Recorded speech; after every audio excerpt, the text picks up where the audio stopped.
Halo Sobat Manajemen, yang utama yang saya hormati Bapak Urip Widodo selaku dosen pengampu mata kuliah Corporate Entrepreneurship dan Innovation dan teman-teman YouTube yang saya cintai.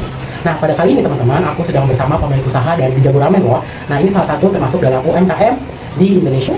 Halo, perkenalkan nama saya Tasya, saya salah satu pemilik usaha dari Jago Ramen. Gitu, terutama bidang usaha ini menyajikan menu yang sangat unik yaitu ramen goreng atau bisa kita menyebutnya dengan yaki ramen seperti itu. Oke, nah teman-teman, kakak Tasya ini tadi udah memperkenalkan. Nah, kalian pasti pada penasaran dan kepo kan tentang usaha dari kakak Tasya sendiri. Yuk kita tanya-tanya. Oke kak, boleh ya aku tanya-tanya. Yang pertama nih kak, aku mau tanya, kapan sih usaha ini mulai didirikan? Usaha ini mulai didirikan itu pada tahun 2017. Oke, 2017. Nah, siapa saja nih kak pengelola usaha ini pada awal pendirian? Pada awal pendiriannya itu, usaha ini dijalankan oleh keluarga gitu, dari adik, kemudian sepupu. Nah, seiring berjalan waktu, baru kita merekrut beberapa karyawan seperti itu. Oke, nah di mana kalau usaha ini kak, kalau kita boleh tahu? Mungkin teman-teman nanti pada pengen datang ke usahanya kak Tasya. Oke, teman-teman bisa datang ke Jalan Sultan Ageng Tirtayasa, nomor 9A, RT 5, RW 9, Kunciran, Tangerang. Oke. Nah, aku mau tanya nih kak, seperti apakah sih struktur organisasi yang digunakan oleh usaha ini? Sebenarnya struktur organisasinya sederhana ya teman-teman ya, masih ya saya sebagai pemilik atau owner, kemudian ada bagian tim produksi, kemudian juga ada tim marketing yang posting tentang menu-menu yang ada di usaha tersebut diposting ke dalam Instagram seperti itu. Oke teman-teman, nah teman-teman juga boleh kepo Instagramnya ya. Kalau boleh tahu Pak Instagramnya apa? Oh iya, untuk Instagramnya itu ada Jago Ramen ya, DJAGORAMEN seperti itu. Oke, nah namanya udah bagus banget teman-teman, Jago Ramen. Mungkin kita tanya-tanya dan kita intip yuk dari visi misinya kak nih. Mungkin teman-teman pada penasaran. Oke, untuk visinya sih lebih tepatnya ingin mengembangkan kuliner yang ada di Indonesia, terutama lebih mengenalkan produk dari luar Indonesia seperti itu. Jadi kita mau membawa makanan yang ada di Korea untuk diperkenalkan ke warga Indonesia seperti itu. Oke, tadi kakak juga bilang kalau kakak punya karyawan nih. Kalau boleh tahu kak, karyawannya ada berapa kalau untuk saat ini? Masih sedikit, yaitu masih 5 orang saja untuk orangnya ya, karena memang usaha ini tuh ya baru menengah lah seperti itu. Oke.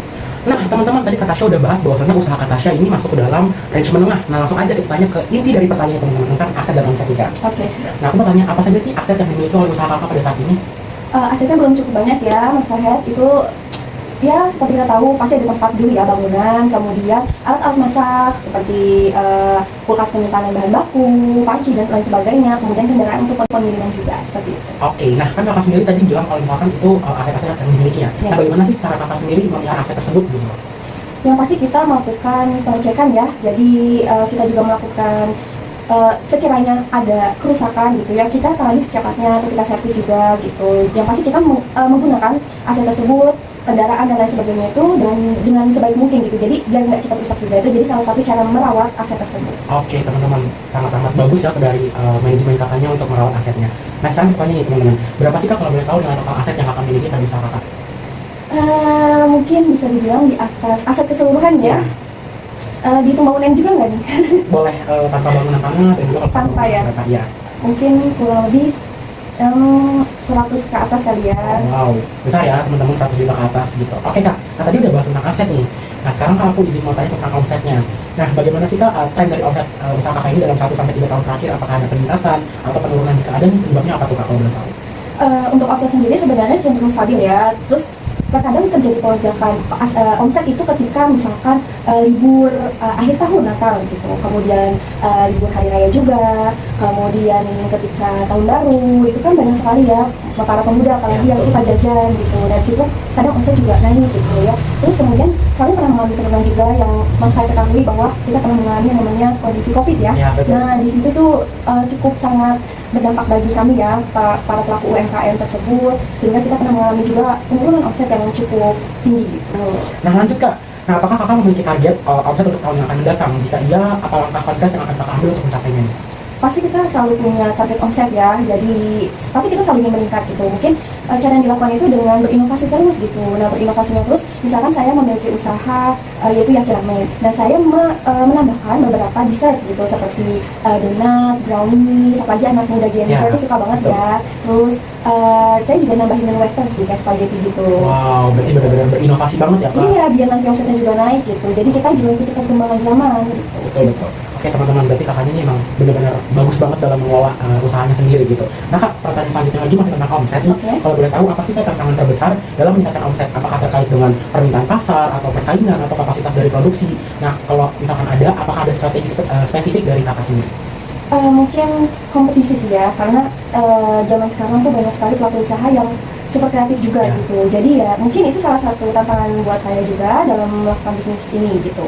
Nah mungkin strateginya ya intinya kami sebagai pelaku usaha itu terus belajar untuk mengevaluasi kekurangan kami apa yang harus dibenahi. Jadi intinya adalah jangan pernah putus untuk belajar, berinovasi, dan memperbaiki apa yang kurang dari sebelumnya. Seperti itu. Oke, nah kalau tadi aku udah menjawab tentang aset dan omset nih kak, mungkin dari teman-teman juga udah terjawab ya pertanyaan teman-teman. Tapi kita juga jangan lupa nih teman-teman, kita masih ada banyak pertanyaan untuk kakak Tasya selaku owner bisnis dari Jago Ramen.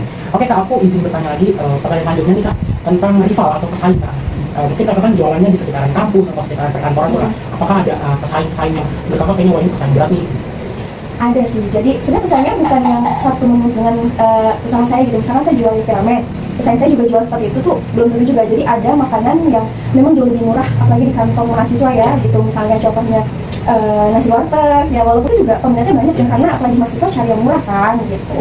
Ya mungkin jajanan-jajanan yang di sekitar kampus yang murah-murah, itu juga menjadi salah satu pesaing bisnis ini gitu. Oke, nah karena tadi mungkin banyak bisa dibilang banyak ya kak pesaingnya. Ada nggak sih kak strategi dari kakak sendiri nih untuk bersaing sama kompetitor-kompetitor lain gitu?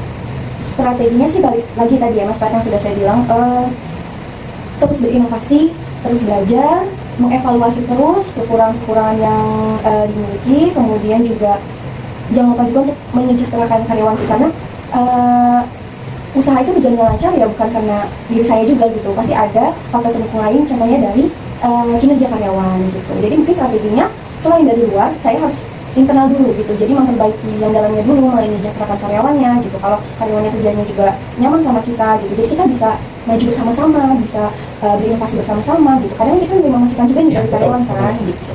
Wah teman-teman, kakaknya selain bagus dalam manage bisnisnya, kakaknya juga sangat mulia sekali menggunakan karyawan ya kak gitu. Nah mungkin kita lanjut lagi teman-teman ya ke pertanyaan berikutnya nih kak. Jadi Apa saja sih kak jenis produk yang kakak tawarkan selain dari ramen? oke, untuk jenis produknya, Mas Arif boleh sambil saya tunjukkan ke teman-teman? Boleh, boleh. Oke, jadi sebenarnya ini adalah yang bintang utamanya ya, yang ramen ini ramen yang digoreng gitu. Jadi selain ramen ada kuah, jadi teman-teman harus tahu bahwa ramen itu ada yang digoreng nih.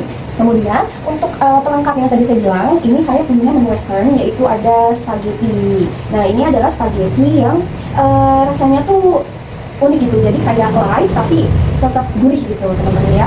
Ini salah satunya. Kemudian ini juga ada dessertnya nih, dessertnya warnanya cantik kan, ada warna-warna cerah gitu, pink, ada putih, ada hijau, yang pastinya rasa matcha. Nah ini favorit juga nih untuk para Gen Z ya, yang suka manis-manis nih. Dan satu lagi aku juga punya, ini ada brownies ya teman-teman ya. Nah ini juga rasanya enak sekali ya, teman-teman harus coba untuk datang ke Jago Ramen. Oke gitu. Oke kak, aku jadi ngiler banget nih banyak banget Oke makanannya. Mas Arif boleh coba ya setelah sesi ini ya. Wah, terima kasih banyak nih, aku jadi nyobain juga teman-teman. Oke kak, aku lanjut aja.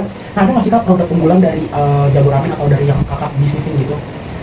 Untuk produk unggulan saat ini Mas Farah tuh yang saya tadi bilang spaghetti carbonara ini. Wow. Jadi tadinya tuh kan sebenarnya menu pendamping ya, untuk tambahan aja. Tapi kok malah jadi banyak peminatnya gitu.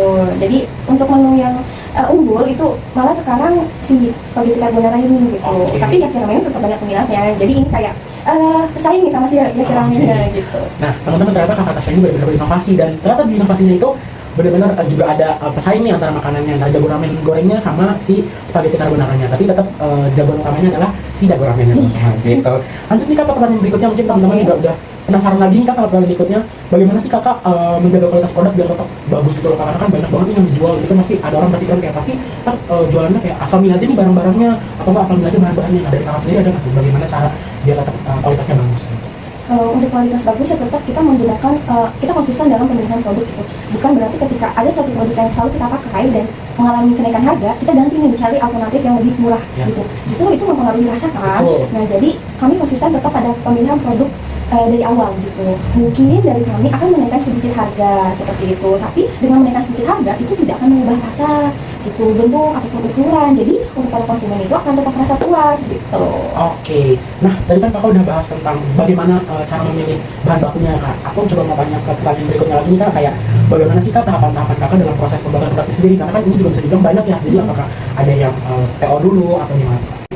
kayak dessert itu nggak yang kita barengin bikinnya sama ramen itu gitu. Jadi memang ada orang sendiri yang khusus untuk bikin pastry gitu. Oke. Nah jadi kalau si yaki ramen sama spaghetti ini kita buatnya tuh langsung ketika ada pelanggan yang beli gitu. Oke. Sedangkan untuk dessertnya ini memang kami buat H-1-nya gitu. Jadi karena itu masih bisa kita simpan dan itu tidak mempengaruhi rasa seperti itu. Seperti itu mungkin untuk pembuatannya ya. Oke kak, berarti terjawab banget nih kak, aku sangat amat lebih tahu lebih dalam lagi gimana cara buatnya kayak gitu. Mungkin sekarang aku mau tanyain kak, berapa sih kak harga yang ditawarkan dari produk ini dari setiap harga-harga misalkan di berapa, tadi ada jago ramennya berapa, spaghettinya berapa gitu. Oke, harganya cukup terjangkau kok Mas Farid ya. Untuk yaki ramen ini kita memberikan harga sekitar 27.500. Kemudian untuk spaghetti carbonara-nya di sini 25.000. Kemudian untuk donatnya itu kita beri harga sekitar 7.500 per pieces gitu. Oke. Kemudian untuk brownies-nya itu kita memberikan harga 12.500 juga untuk per slice-nya. Oke, berarti termasuk tergolong murah bener Iya ya untuk benar mahasiswa. kan ya, sesuai dengan kantong mahasiswa ya. Betul, betul teman-teman. Jadi sekali lagi jangan lupa untuk datang ke outletnya kakak. Oke. Mungkin selanjutnya nih kak, aku mau tanya lagi, bagaimana sih kak saluran distribusi atau pemasaran untuk memasarkan produk dari bahan-bahan yang kakak jual, maksudnya makanan-makanan yang kakak jual? Penyalurannya ya. Ya. Jadi kalau misalkan kan kita kan bangunan ya, jualan di bangunan ya. Jadi ya, dan saya juga sebenarnya belum punya cabang kan. Jadi ya udah kita jualan di situ, pembeli datang ke toko, terus untuk dessertnya kita taruh di etalase, jadi bisa dilihat oleh konsumen atau pelanggan gitu. Kemudian untuk spaghetti dan yaki ramennya ini mungkin kita itu memberikan gambar ya di depan deket kasir ya gitu. Oke. Jadi lebih ke sana sih gitu. Kalau penyaluran sih lebih kayak konsumen aja datang ke toko gitu, nggak yang kita kirim kemana atau buka cabang itu sih belum sih. Oke. Mas Rahel. Berarti selain mungkin dari teman-teman mahasiswa yang kalau mau datang kita mungkin bisa misalnya lewat Shopee atau Gojek atau platform lainnya gitu atau gimana? Oke, untuk di Jago Ramen itu udah bisa kalian pesen ya di GoFood, kemudian di GrabFood, kemudian di Shopee. Jangan lupa order ya. Oke, jangan lupa ya teman-teman. Oke kak, lanjut lagi nih aku mau tanya apa sih kak yang jadi kekuatan dalam usaha kakak ini? Kekuatan itu baik lagi ke keluarga ya gitu, jadi keluarga yang support, kemudian motivasi juga sih untuk diri sendiri, karena kalau kita ya kerjain ke orang yang Mas Fred ya kita nggak akan bisa ya stuck aja gitu di situ Yeah. gitu. Jadi ya kita harus ambil resiko sih, itu yang paling penting sih. Jadi intinya berani mengambil resiko, tapi di balik itu kalau memang usaha dan doa itu seimbang, insya Allah apa yang kita harapkan itu akan tercapai. Oke, amin, semoga tercapai benar ya kak. Nah, mungkin tadi kakak udah bilang bahwa sebenarnya kekuatan itu adalah keluarga teman-teman. Mungkin aku juga mau tanya nih kak, tadi udah kekuatan, sekarang apa sih kak yang menjadi kelemahan pada usaha ini kalau boleh tahu?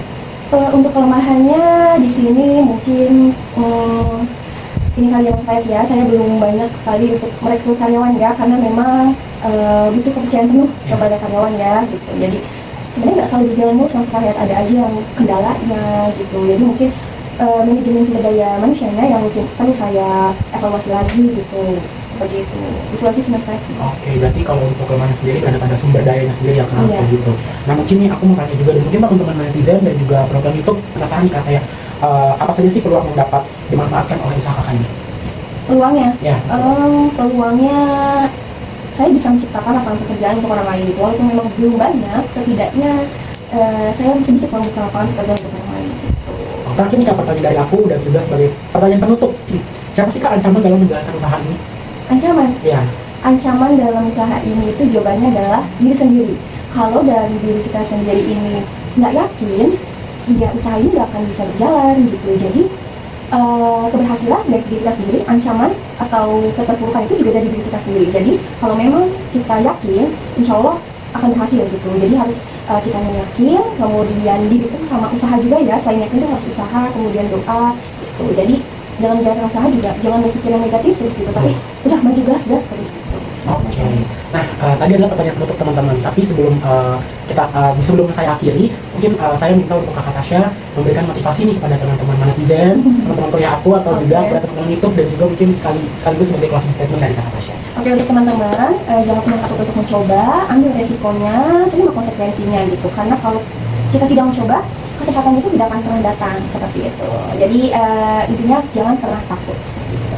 Oke, sekali lagi aku ingin mengucapkan terima kasih banyak nih kakak Sama-sama, Mas sudah mau Fahid. diwawancara, dan terima kasih juga atas produk-produk yang sudah dikeluarkan. Dan teman-teman tau gak, abis ini aku mau cobain produk-produknya loh. Apa Mas Dan Fadir? teman-teman mungkin selamat datang kali ya, karena kita ketemu sama Kak Tasya selaku ownernya langsung. Iya, nanti teman-teman yang datang bisa aku kasih diskon kalau bilang Mas Fahid ya namanya ya.